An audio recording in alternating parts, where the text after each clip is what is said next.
अहिले मेहनत नगरे भविष्य कस्तो हुन्छ?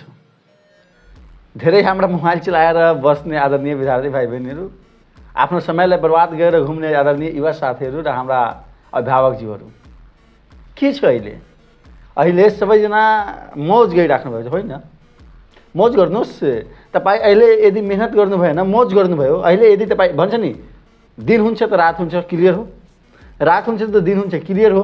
त तपाईँ अहिले एउटा अर्को कुरा पनि सुन्नुभएको होला, दुःख गर्नुहुन्छ त सुख पाउनुहुन्छ।